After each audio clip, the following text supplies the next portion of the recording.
You won't find this video by accident. If you're watching right now, something inside you already knows. You can't keep living like this. You've outgrown who you were, but you're terrified of who you might become. And that's okay. Because what you're about to hear isn't just advice, it's the mirror you've been avoiding.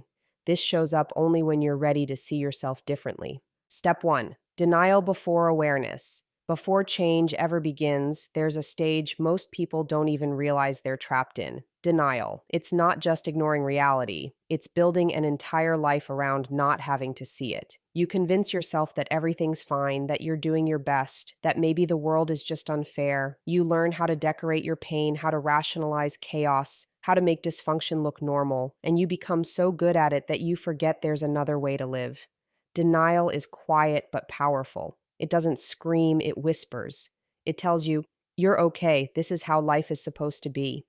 It numbs you just enough to keep you from questioning the truth. And the longer you stay there, the harder it becomes to tell what's real from what you've been pretending to believe. What makes denial dangerous is how safe it feels. It protects you from having to confront the uncomfortable truth that you might be the reason your life isn't working. It protects you from guilt, from shame, from the fear that maybe you wasted years doing it wrong. That's why denial isn't just blindness, it's self-preservation. Your mind convinces you to stay in the familiar pain instead of facing the unknown. It's easier to say, this is just how I am, than to admit you could be more. It's easier to blame your circumstances than to confront the ways you've sabotaged yourself. Denial thrives on comfort, on repetition, on the stories you tell yourself so you don't have to evolve. It thrives every time you say, I'm fine, when you're not. But deep down, denial always cracks. There's a point where you can't silence the truth anymore. It starts small. A moment of awareness, a thought you can't unthink, a feeling that something's off even when you can't explain why. It could be after another failed relationship, another sleepless night, another argument where you hear yourself repeating the same lines you swore you'd never say again. That's when denial starts to crumble. That's when awareness starts to whisper louder than avoidance. But that whisper is uncomfortable. It calls you out. It doesn't care about your justifications or the image you've built. It forces you to look at yourself honestly, without filters, without excuses. The truth is, most people don't change because they can't see that they're lying to themselves. They've created such a convincing narrative that facing reality feels like betrayal. You tell yourself you're not ready, that the timing isn't right, that maybe things will fix themselves. But the truth doesn't care about your readiness. It waits, quietly, until you can't ignore it anymore. And when it finally hits you, when you realize that denial has been keeping you small, stagnant, and safe, it feels like the ground beneath you gives way, because suddenly you're forced to see the gap between who you pretend to be and who you actually are. And once that awareness hits, you can never go back to not knowing. Step 2, the pain threshold. Every person has a limit, a breaking point where the weight of pretending, enduring, and surviving becomes too heavy to carry. That moment is called the pain threshold. It's the invisible line between what you're willing to tolerate and what finally pushes you toward transformation. Most people don't change because they see the light. They change because they've sat in the dark for too long. You can live years inside situations that hurt you, relationships that drain you, jobs that suffocate you, habits that destroy you, because the pain feels familiar. You convince yourself it's manageable, that it's not that bad, that other people have it worse. You adapt to discomfort like it's part of your identity, but pain accumulates quietly. It builds layer upon layer until one day something small, a conversation, a disappointment, a quiet moment alone, cracks the surface, and suddenly you realize you can't do it anymore. That's the threshold. That's when survival starts to feel like self-betrayal. The human mind is remarkable at rationalizing suffering. You'll endure almost anything as long as it feels predictable. You'll normalize unhappiness because change feels more dangerous than pain. But pain has a strange intelligence. It's not there to punish you. It's there to wake you up. Every time you ignore what's hurting you, the pain grows louder, not out of cruelty, but because it's trying to get your attention. It's saying, something isn't right here. The problem is that we've been conditioned to silence it. We medicate it, distract ourselves from it, hide it behind achievement or perfection or humor. We label it as weakness instead of seeing it as a signal for growth. But pain is information. It's your body, your mind, your soul trying to tell you that something about your life no longer fits, and no amount of pretending can make that signal go away. The pain threshold is deeply personal. For some, it comes as a slow burn. For others, it's a sudden collapse. Sometimes it's the night you finally break down in the shower. Sometimes it's the day you wake up and realize you can't fake a smile at work anymore. Sometimes it's losing someone you thought you couldn't live without and realizing you've been living without yourself for years. It's never dramatic in the way movies make it look. It's often quiet, internal, sacred. It's the moment your spirit refuses to keep shrinking to fit a life that no longer feels true. That's when you cross over, when you stop asking, why me, and start asking, what now? Pain, at that point, stops being the enemy. It becomes the doorway. But reaching that threshold is not graceful. It's messy, humiliating, raw. You'll resist it at first. You'll cling to old patterns even when they hurt. You'll try to fix what's unfixable just to avoid letting go. But eventually, pain wins. Not because it defeats you, but because it strips you of denial. It dismantles everything false. It leaves you with nothing to hide behind. And in that emptiness, in that unbearable stillness, something shifts. That's when you finally understand that pain isn't the end, it's the beginning disguised as suffering. Step 3. Radical self-honesty. There comes a moment in every person's life when the lies they tell themselves stop working. The stories that once gave comfort start to sound hollow, and the patterns you swore were temporary reveal themselves as choices you keep making. Radical self-honesty is the moment when you stop negotiating with your own truth. It's when you stop sugarcoating your failures, stop defending your weaknesses, and stop hiding behind narratives that keep you safe but stagnant. It's brutal, not poetic. It's not the kind of self-reflection that makes you feel inspired. It's the kind that makes you sit in silence, unable to escape the reality of your own reflection. It's looking at the person in the mirror and finally saying, I did this. I let it happen. I stayed too long. I avoided what needed to be faced. Radical honesty is not about guilt.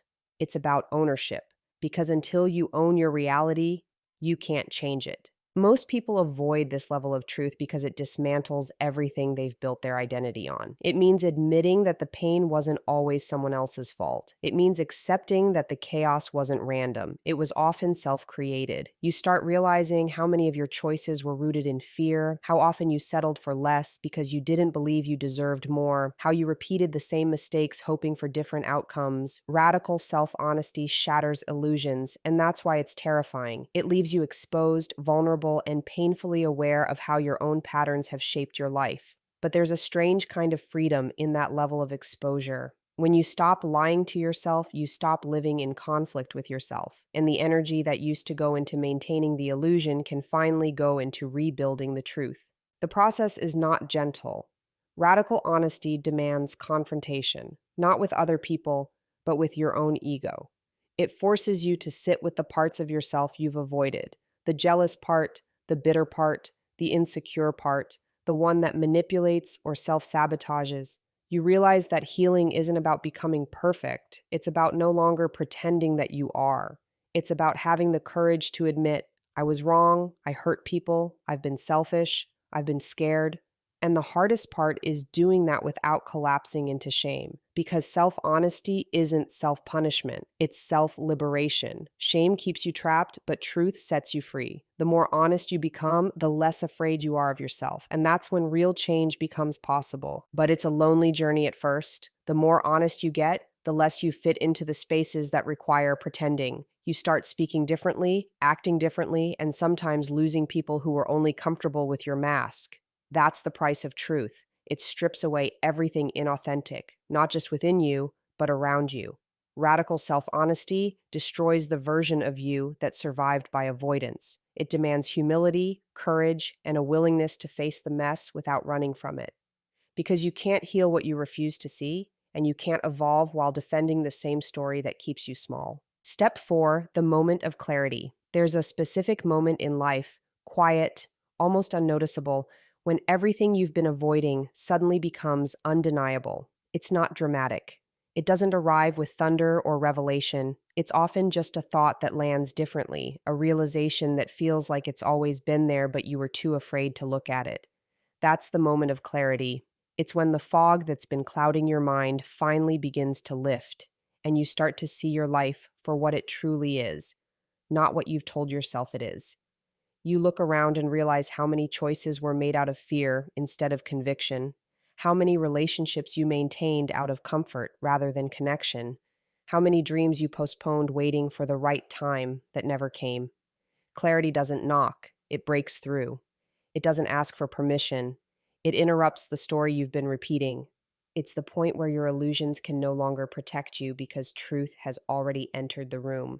That moment often feels both liberating and devastating because once you see, you can't unsee. The excuses, the half truths, the compromises you built your peace upon, they lose their power. It's like waking up from a long sleep and realizing how much time has passed, how much of yourself you've abandoned just to keep life predictable. Clarity strips away the comfort of denial, but it also gives you something far greater: awareness. You start seeing patterns, not coincidences. You start recognizing how your own behavior has shaped the outcomes you complain about. It's not that the world suddenly changes, it's that your perception shifts, and that shift changes everything. The people, the habits, the distractions. They all start to look different because you're finally looking at them without the filter of self-deception. Clarity, however, doesn't always feel good. It can be nauseating to confront how long you've been running from yourself. There's grief in realizing you stayed small to avoid disappointing others. There's guilt in acknowledging how often you knew better but chose easier. And there's fear in understanding that now that you see the truth, you're responsible for what you do with it. That's why so many people turn away from clarity when it first appears, because awareness demands accountability. Once you know, you can't pretend not to. You can't keep blaming luck, timing, or other people. You can't keep saying, I didn't realize, because now you do. And that weight, that responsibility feels heavy at first, but it's also the doorway to transformation. Clarity changes the tone of your inner voice. It silences the noise that once controlled you. It doesn't tell you what to do. It simply reveals what's real, and reality has a way of guiding you toward what's next. The moment of clarity isn't about sudden enlightenment. It's about the quiet acceptance that you've been complicit in your own unhappiness. It's raw, humbling, and necessary because the truth is, you were never lost. You were just unwilling to see. And when that moment finally arrives, when everything clicks and your reflection no longer lies back at you, that's when you understand that awareness doesn't come to punish you. It comes to prepare you for everything that must now change. Step 5. Discipline over motivation. Motivation is fleeting. It comes when life feels exciting, when inspiration strikes, when the outcome looks rewarding, but it never lasts. You can feel motivated after watching a powerful video, reading a quote, or imagining a better version of yourself, but that energy fades the moment things get difficult. Discipline, on the other hand, is what carries you through when motivation dies. It's the structure that holds you steady when your emotions fluctuate, when your mind resists, when everything in you wants to quit. Discipline doesn't ask if you feel like it. It demands that you show up regardless. It's not glamorous. It's not loud. It's quiet consistency. It's choosing to do the hard thing when no one is watching, when there's no reward, when progress feels invisible. People often mistake motivation for strength, but strength is built in discipline, in the repetition, in the persistence, in the commitment to keep going even when nothing feels inspiring. The truth is, your life will never change because of how motivated you feel. It will change because of what you choose to do when you're not motivated at all. Discipline is the bridge between who you are and who you want to become. It's the difference between wishing for change and earning it. And the reason most people never reach that transformation is because they wait to feel ready. They think change will come when the timing is right, when they have more energy, more clarity, more confidence. But waiting for motivation is just another form of procrastination disguised as self-care. The people who truly change their lives aren't the ones who feel inspired every day. They're the ones who learn to act without needing to. They understand that feelings are unreliable, but habits are not. Discipline doesn't depend on emotion. It depends on integrity. There's a certain kind of peace that comes with discipline, not the kind that feels easy, but the kind that feels earned. It teaches you to trust yourself. Every time you keep a promise to yourself, you rebuild self-respect. Every time you follow through when it's inconvenient, you prove that you're capable of more than your excuses. Discipline builds self-esteem in a way motivation never can.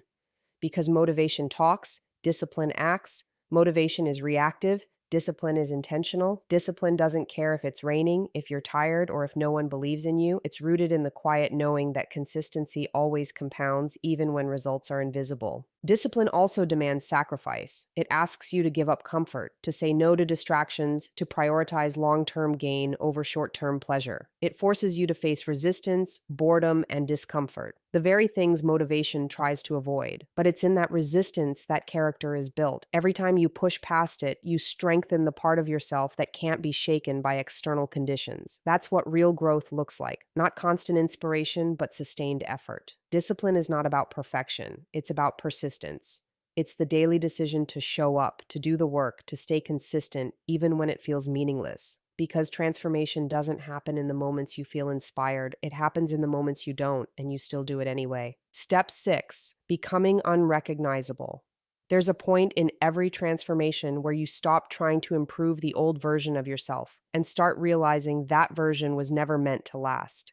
Growth isn't about polishing your flaws or tweaking your habits. It's about shedding the entire identity that kept you stuck. Becoming unrecognizable isn't a surface-level makeover. It's an internal dismantling. It's when the way you think, feel, react, and exist starts to shift so deeply that even you don't recognize yourself anymore. You begin to see that the person you were was built for survival, not evolution. That version of you did what it had to do to get through. It tolerated what it needed to. It settled. It hid. It made peace with pain. But at some point, survival stops being enough. That's when you start changing, not because you want to be better, but because staying the same feels like slow death. Becoming unrecognizable is brutal because it demands that you release attachments to everything that once defined you.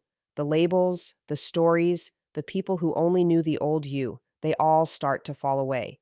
You begin to outgrow environments that once felt like home and realize they were just holding spaces for your smaller self. The conversations that used to excite you start to feel meaningless. The goals that once drove you now seem shallow. You start questioning why you ever accepted so little from yourself or others, and that's where the loneliness of transformation begins. When you're no longer who you were, but not yet who you're becoming.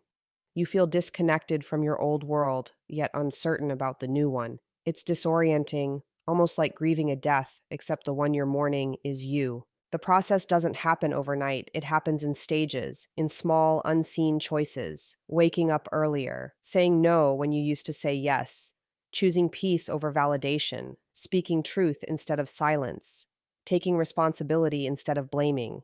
Every single decision becomes a step away from who you were and a step toward who you're meant to be, but those steps are rarely celebrated. Most of the time, no one notices your quiet evolution. They only see the after, not the process, the version of you that emerges after years of internal battle. And when they finally do see it, they might call you different, distant, changed. But what they don't realize is that you didn't change. You returned to your original self, the one buried beneath conditioning, fear, and expectation. Becoming unrecognizable isn't about proving anything to the world. It's about becoming aligned with truth. It's not a performance, it's a rebirth. You start showing up with boundaries where you once begged for approval. You start speaking with conviction where you once stayed quiet. You stop chasing and start attracting. The world reacts differently to you, not because it changed, but because your energy did. And the more you step into this new version of yourself, the more you realize how much of your old life was built on pretending.